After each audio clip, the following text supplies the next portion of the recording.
received a letter this week from a gentleman who attends the lectures. Did I attend them? First of all, I love them.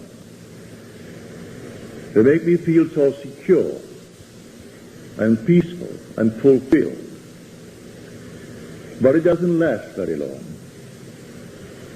The following day, I'm full of doubts again. And I wonder why. For you talked on prayer, and you showed us how you would pray. Well, I've tried that. But again, the prayer is erased by my doubts the following day. For those who are not here, here is a quick summary. The foundation is I and my Father are one. But my Father is greater than I. I am not inferior to my essential being called Father, but only in the office of the sent. But the sender and the sent are one. So when I am sent into the world, I am restricted. I am wearing a garment of flesh and blood. Depending on my senses, depending on my reasoning mind, which cannot fathom, reveal truth. It has to depend upon the depth of its own being. For that which reason tells it, it cannot do. It must believe that all things are possible to that depth, that Father that we call God. And if it is all possible, knowing I cannot do it on this level, I would do the normal, decent thing and give thanks to my own being for doing for me on this level what on this level I cannot do for myself. But now the secret is how to keep that divine vision in time of trouble. When Paul said, "O King Agrippa, I was not unfaithful to the heavenly vision." He was not disobedient to it. He kept it, knowing from the depth of his own being it would be done. Well, I say to him, it is not another spoken of in Scripture when Peter said, "If my brother sins against me, how often, O Lord, should I forgive him?" We're living in an egocentric world. The whole vast world is yourself pushed out. It is not John over there. It is this, what St. Francis meant when he said, and on his deathbed he asked the forgiveness of poor brother donkey. My body, for all the hardships that I have caused it to suffer. This limited being, I must forgive it morning, noon, and night. So when the Lord answered 70 times 7, that does not mean 490 times. It means until my vision, which is 70, that is the eye, it's an iron. The symbol of the iron is an eye. And 7 is a sword. Until I fix it, so it does not wander.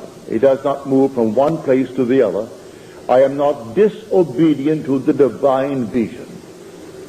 When I keep the divine vision, even in times of trouble, when things are all denying that it could ever happen, he is working, the depth of my own being is working from the model. I supply the model.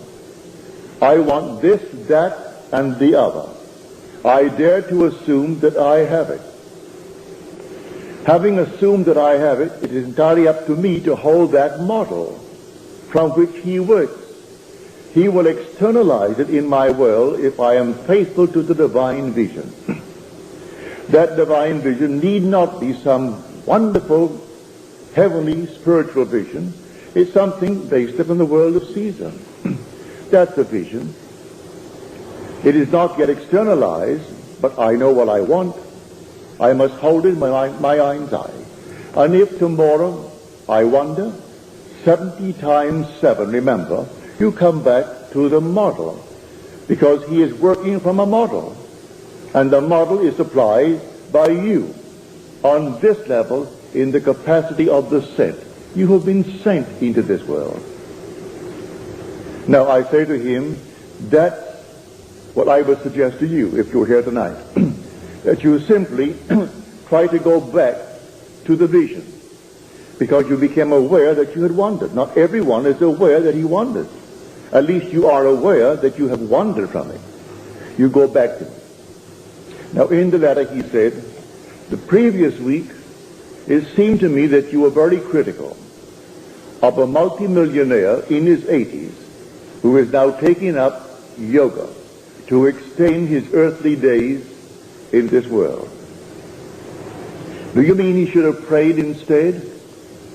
No, I don't say he should have prayed instead. That was not my point. My point is this, that a man in his 80s, not a multimillionaire, he is a billionaire.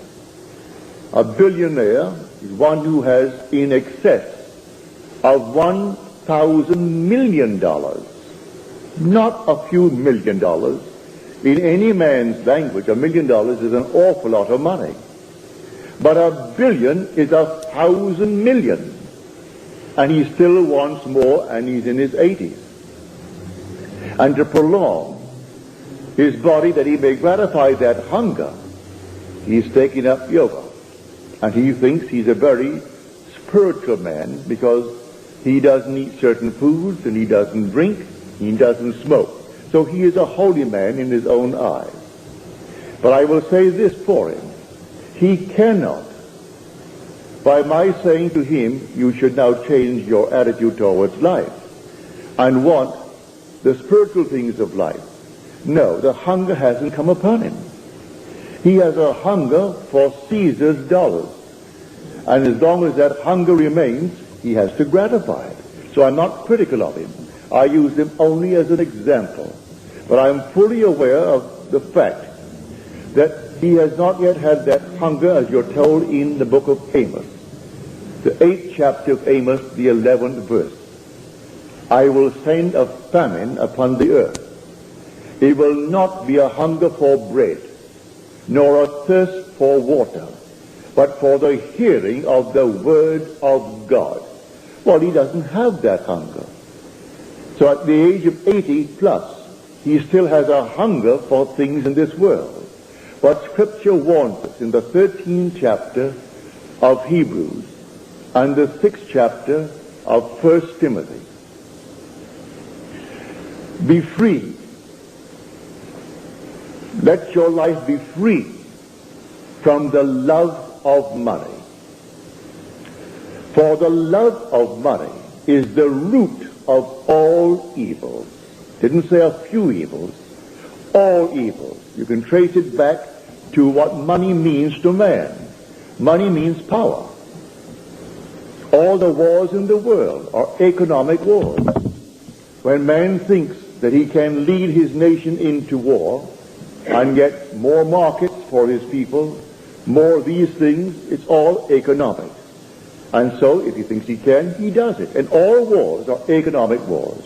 They reach a certain point and they break forth into violence.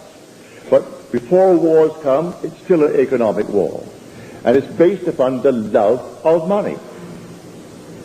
I'm not saying we shouldn't have money. I need money to pay rent. I need money to buy clothes, to buy food, and do the normal things of life. I'm not denied that. But to fall in love with money and to want money for money's sake is simply a false concept of power. I am speaking of an entirely different power. And may I tell you, all the power of this world is like a little firecracker compared to the power of which I speak. The day is coming, and you'll realize this power. It's all within you. And you will arrest it. You will feel it within you, and you will arrest it.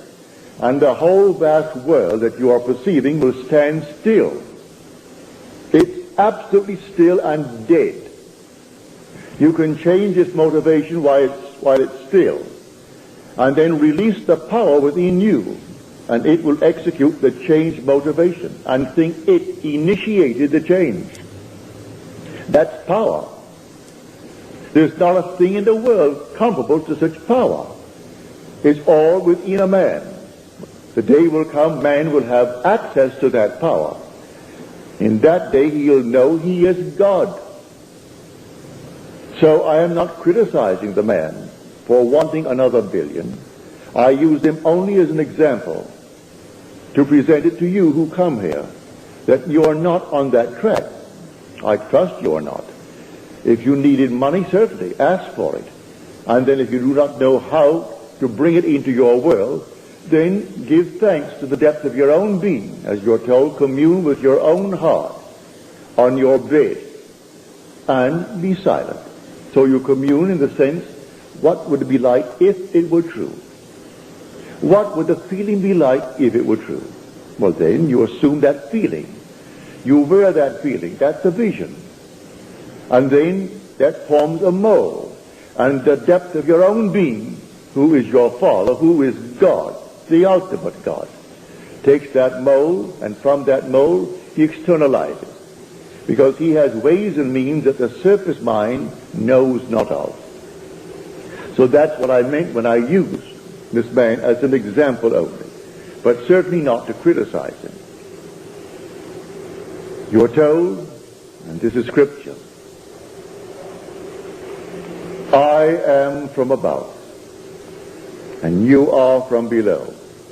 He's not speaking to another. He is speaking to himself. He is speaking to this being down here, this thing. The being within me is speaking to this.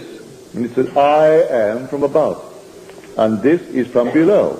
It was born from the womb of my mother, my earthly mother. This that is speaking when I say I am from above is born from above out of my own skull, that being. It is born not of blood, nor of the will of the flesh, nor of the will of man, but of God. He who comes from above is above all, we are told. He who comes from the earth belongs to the earth, and of the earth he speaks. He who comes from heaven is above all. So he equates the one coming from above with the one coming from heaven. You'll read that in the 31st verse of the 3rd chapter of John. When you read the 3rd chapter, jump from the 21st verse to the 31st and go on to the very end, the 36th verse. Then go back to the 22nd verse and read through to the 30th. There was a break there, a dislocation of the manuscript. So read to the 21st and then go straight to the 31st and put those letters from the 31st to the end in red letters. It's all part of the same speech of the central figure. He who comes from above is above all. He who is of the earth belongs to the earth, and of the earth he speaks. He who comes from heaven, he is above all. Now, he tells us that he speaks of that which he's seen and heard, but no one receives his testimony. He who does receive his testimony, he tells them they will have put this seal to this, that God is true. The word is going to prove itself to be true in the individual, for he has come only now to fulfill that word. He dictated these words in the depth of his own being, and comes into this world and puts upon himself the limitations of the garment called flesh and blood, to fulfill it while walking this earth. Fulfill it in spirit, fulfill it in himself. Now listen to the words. It's not taking place on the outside. If I tell you I am Mary, and birth to Christ must give, if I, in blessedness for now, and evermore would live. I mean that literally. And let me see now what it is said in Scripture concerning Mary. The angel sent from the Lord appears to Mary and tells her the secret of a supernatural conception, that the power of the Most High will overshadow you. Therefore, the child to be born will be called holy, the Son of God. Then Mary answers the angel. And Mary said to the angel, she's now speaking to herself, "Behold, I am the handmaid of the Lord. Let it be to me according to your word." And then the angel departed from her. I am the handmaid of the Lord. In the 116th Psalm, the 16th verse, and it's now David speaking, "O Lord, I am thy servant, the son of thy handmaid." He is the son of the handmaid, and Mary claims, "I am the handmaid." And she's just been told the child to be born of her must be called holy, the Son of God. 1,000 years prior to that, if you take it chronologically, one declares, "I am the son of the Lord's handmaid," and his name is David. I am not theorizing it. I have experienced it. And so I'm telling you that it is David. And when it actually takes place in your world, who then is Mary? Did you not give birth to the Christ child? I know I did. I held the child in my arms and looked into its face and said, "How is my sweetheart?" And that heavenly smile broke upon its face, and then the whole thing dissolved. And then a few months later, here comes the evidence. Here is David, the one who said, "I am the son of thy handmaid." Well, did he not come forth? Was it not pronounced by my brothers who were present? It is Neville's baby. Well, if it's Neville's baby, well then I am Mary. I brought forth the Christ child. And yet, why now is the son calling me Father? Listen to the words carefully. We are told in Genesis that a man must leave father and mother and cleave to his wife until they become one flesh. A man, now if he cleaves to his wife, he is her husband, is he not? He can cleave to a woman, but it need not be his wife. But the word is wife. The man leaves father and mother and cleaves to his wife, and they become one flesh. Now in the 54th chapter of Isaiah, your Maker is your husband. The Lord of hosts is his name. The Redeemer of Israel is this one. The God of the whole earth he is called. But remember, your Maker is your husband. We are told of Eve, she came out as an emanation from man. Therefore, who is this man now but her husband? And who is that husband but God? So, the man, my man, is my husband, and that husband is God. Now, this is the emanation. My emanation, yet my wife, till the sleep of death is past. It's not some woman in this world, for male, female made he them, and called their name man. So here, whether you be male or female, this is the emanation of your Maker. And your Maker is God. And he cleaves to you. You aren't cleaving to him. It is he who cleaves to you until you become one. And what proof have I that we have become one? Christ is the Son of the living God. But if I bring forth the Son of the living God, well then, he has completed that union. For I marry then, for we are told that Mary is going to bring forth the Son of God. Well, if Mary brings forth the Son of God, she brings it forth after the cleavage has taken and they have become one. One body, one flesh, one spirit. So here, the whole drama is unfolding itself within you as an individual. And when you see confusion in the world, it is only the confusion within you. When you see anything in the world, it is all taking place within you. It's really a soliloquy. The whole vast drama is the unfolding of the mind of the individual.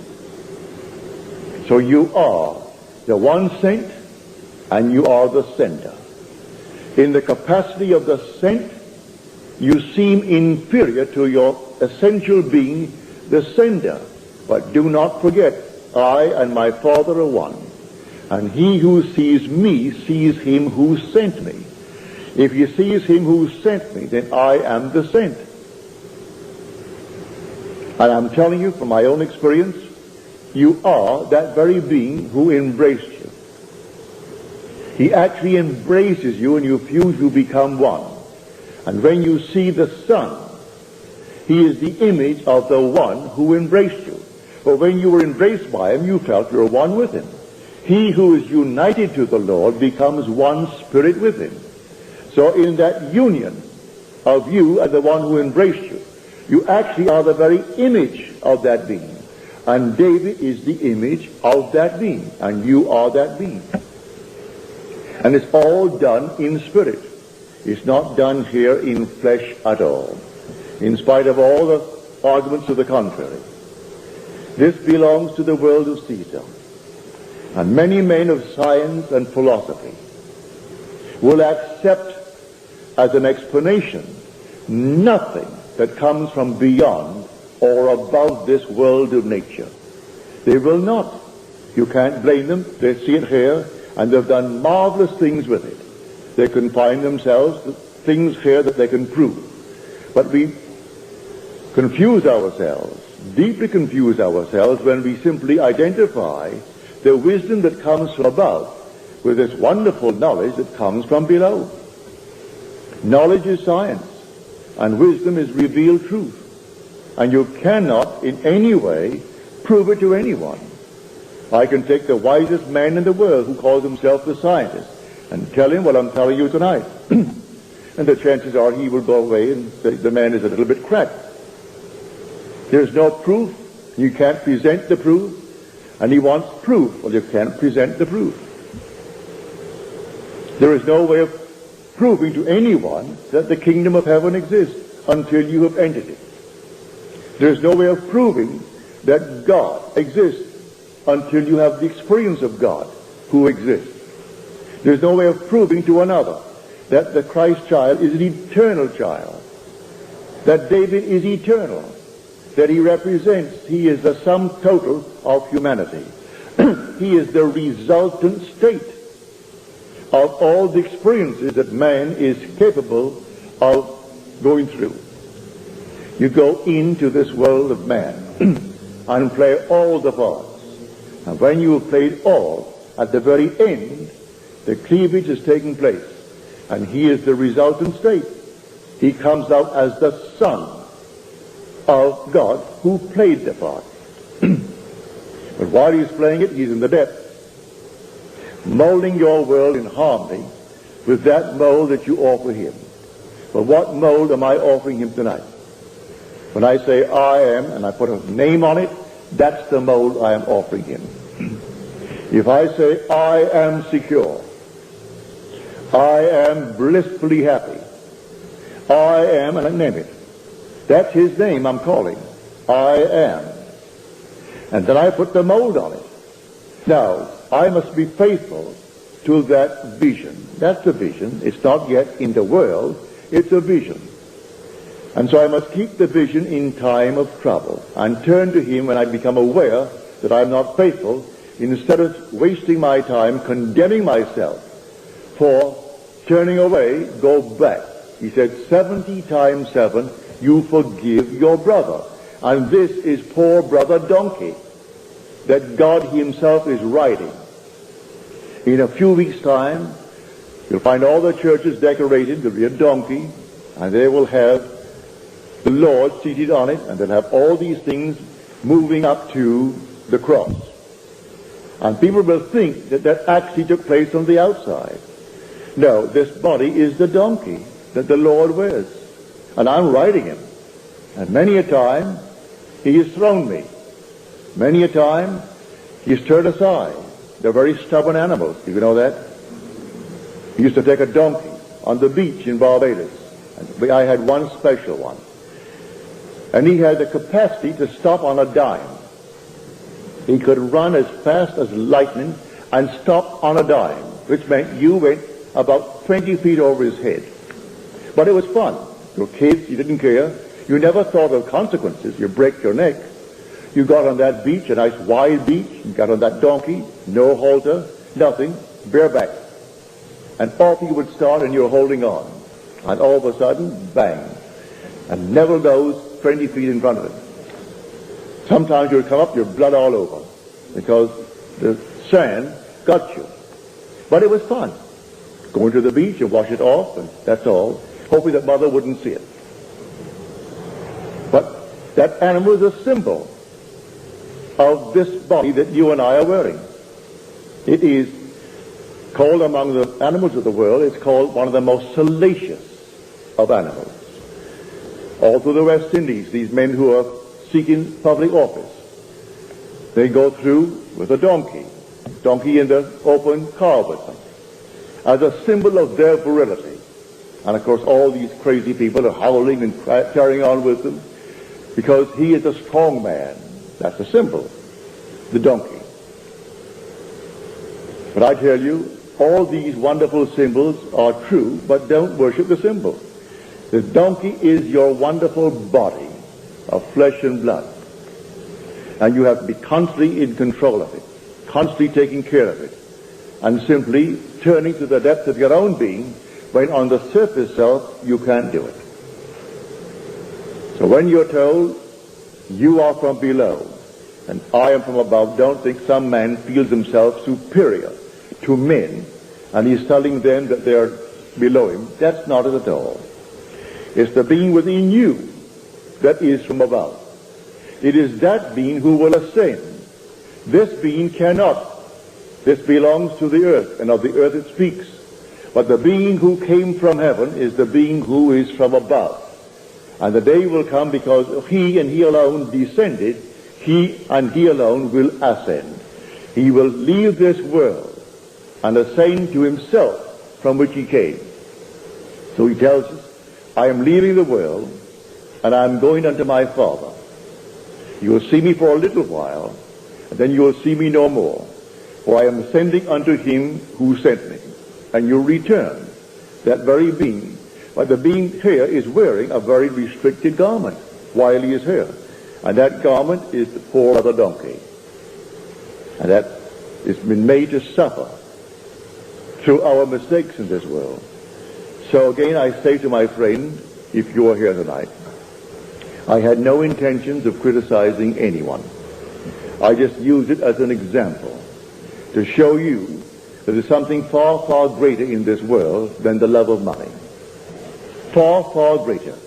As you are taught in Scripture, seek ye the kingdom of God, and all these things will be added unto you. Not because you're going to have more and more homes, no. You'll find you don't need them. Not because you're going to get more and more billions, you'll find you don't need them. And the day will come, by eliminating all the nonsense in the world, you are freer and freer and freer. And people think by accumulating that they are freer and freer.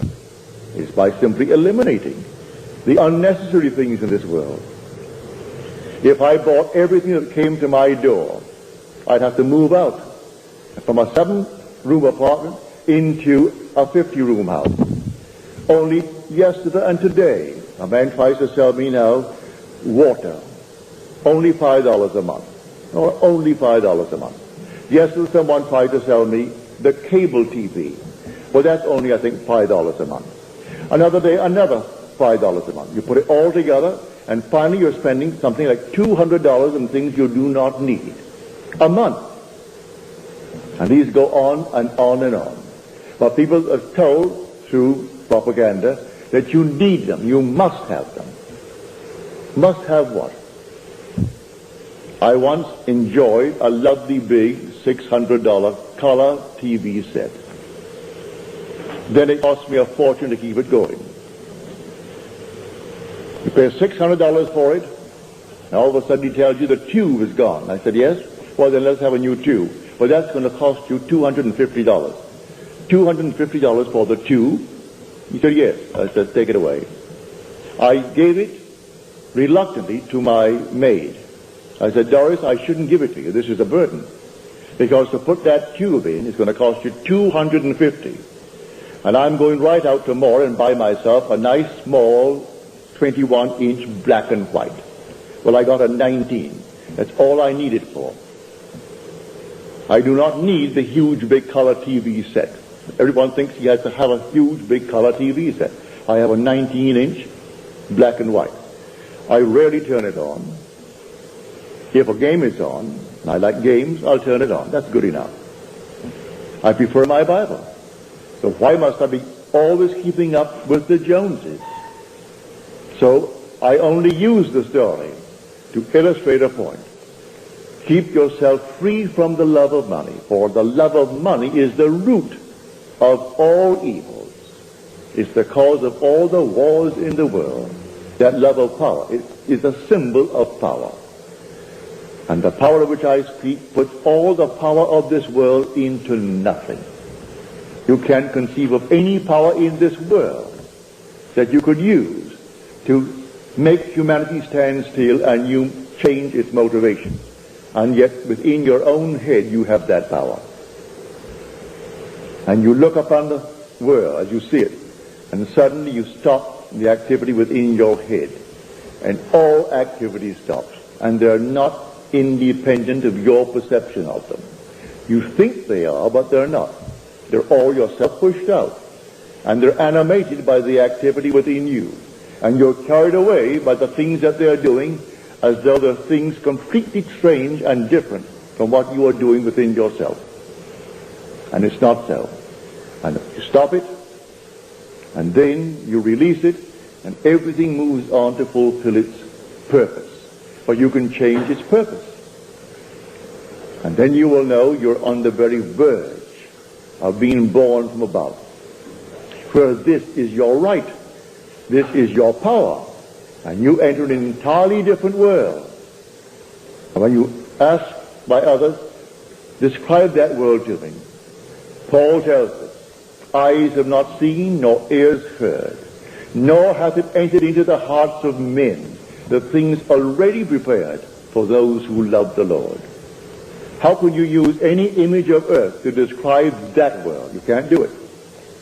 When I tell you that I actually have gone by, thousands and thousands waiting for me to come by, and they were all broken members of humanity, blind, lame, halt, withered, you name it, they were there. And I didn't raise a finger to make one of them better. There was no compassion that possessed me. I simply glided by, a radiant being, one of fire and air. And as I glided by off the earth, I didn't walk, I simply glided. Every one was made perfect. Eyes came out of hiding and filled the empty sockets. Arms that were missing came out of hiding and filled the empty sockets. And those who could not walk, they jumped for joy. Everything became animated and perfect. And when the very last one was made perfect, this heavenly chorus that accompanied me sang out, "It is finished," the last cry on the cross. For these are the last words of the cross, "It is finished." And then I felt myself once more congealed into this body. I have never worn, that I know now, in this little section of time, I have not had the experience of wearing a straitjacket. But I have seen men put in straitjackets, and so I know the confinement that they must feel in a straitjacket. Well, this was just like a straitjacket.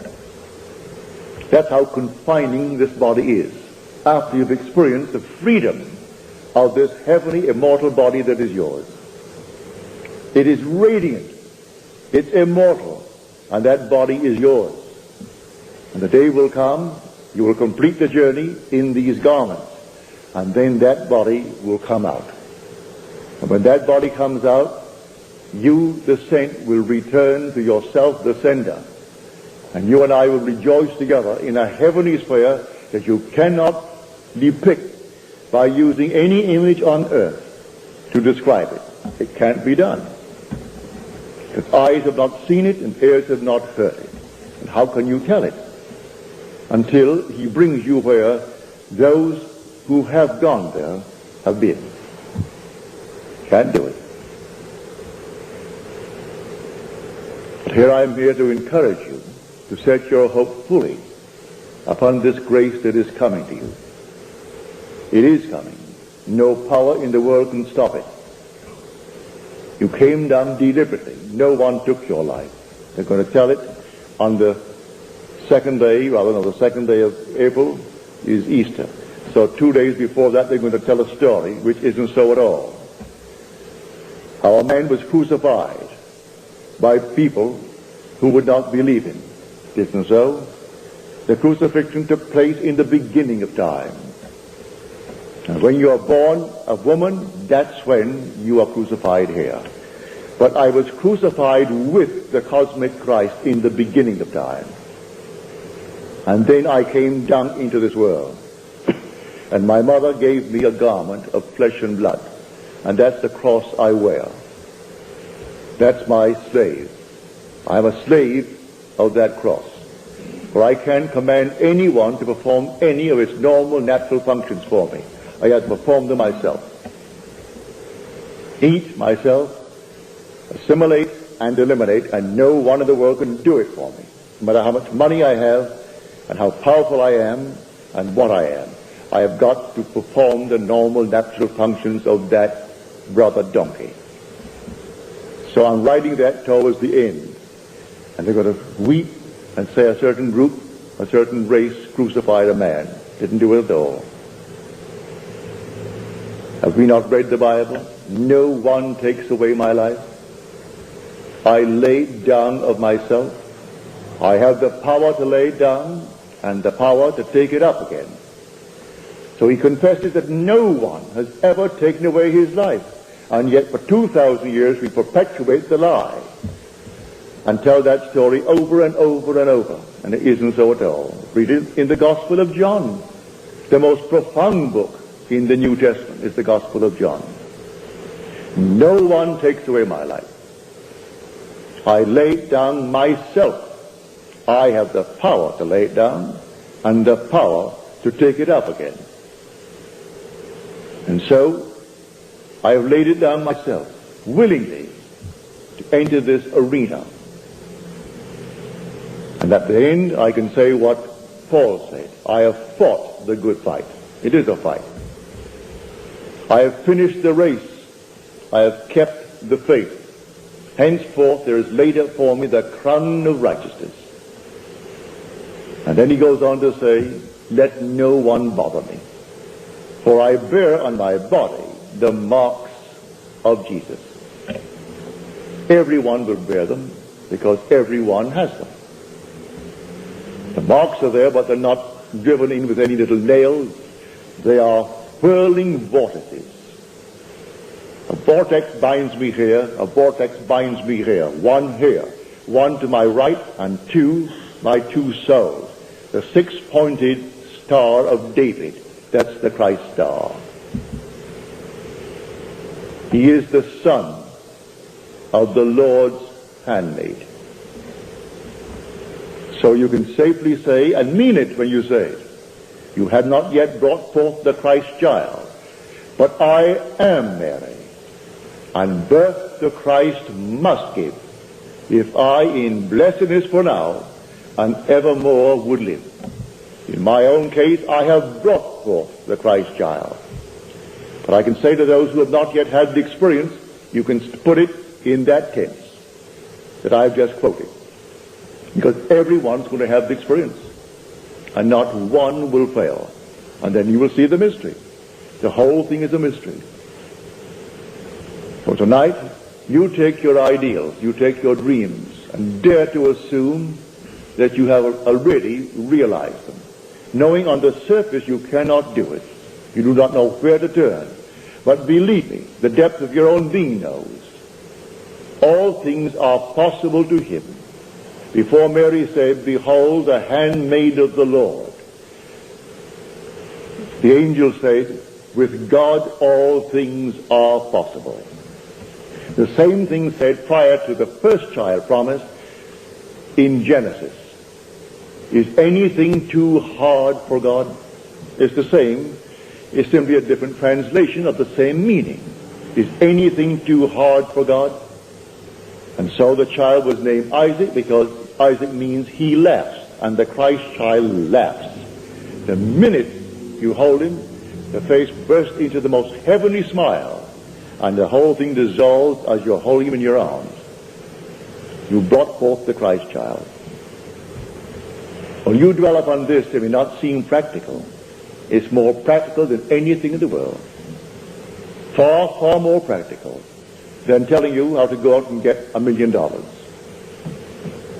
Here, this morning's paper, I opened up the paper, and here is one that I have seen and listened to a time. William Lawrence. A year before, our ex-president said he would not run. He said in his column on his TV show that President Johnson will not run for office for a second term. The first was by the accident of assassination. This one is now his own by election, but he will not run another term. They all laughed at him. Well, he was right. He did not run, but he kept secret 1 solid year. Well, he went off to New Hampshire to cover this election coming up on Tuesday, the primary. Went to bed, seemingly all right, had all his friends that day. The maid goes in to clean the room, and there he is. He's gone from the world, 55 years of age. Went to sleep, thinking he'd wake the next morning to write the column coming up on Tuesday to tell what actually is taking place in our election year. And Lawrence didn't wake in this world. A man 80 years old and still knowing that tomorrow he's going to be called and still is interested only in another billion. Well, to me, it's the height of insanity. But let him have it. Let him have all that he wants. I don't want it. With it goes a tremendous responsibility. And I don't want that responsibility. If he wants it, let him have it. But tonight, on this level, you formulate in your mind's eye the one you would like to be, man or woman. And then, having formed it, if perchance tomorrow, like my friend, you wonder, don't waste one precious moment in condemning yourself. Forgive, forgive, forgive. And forgiveness means testing one's ability to enter into and partake of the nature of the opposite. So you find yourself in this state now, which is wandering away. Go back to that state that you have chosen. Go back, how often? 70 times 7. As often as it takes to keep the vision fixed, so that that mold will always be before the depth of your own being, for he works from the mold that you supply. So you supply him a glorious mold, but don't condemn yourself when you depart from it. Don't. Condemn no one. Leave them alone. So the Christ of the Bible, one day he stands before you and call you Father. And remember, Christ is the Son of God. The Jesus of the Bible, one day you'll know who you are, and you are he. Jesus is the Lord. The Lord God Jehovah. And Christ is his Son. We put them together like one name, like Neville Goddard. It isn't Neville Goddard. In this world, yes, I'm Neville Goddard. But Jesus Christ are two separate states, I would call them. One is the Son, that's Christ, and Jesus is the Father. Listen to the words. He who sees me sees the Father. How then can you say to me, Philip, show us the Father? Have I been so long with you, and yet you do not know the Father? If you knew me, you know the Father. So he's telling you he is the Father. And David in the Spirit calls him my Lord. So is he not now the Father? For my Lord is the Father. And David called him my Lord. So David is calling his own Father. And he's telling you now who he is.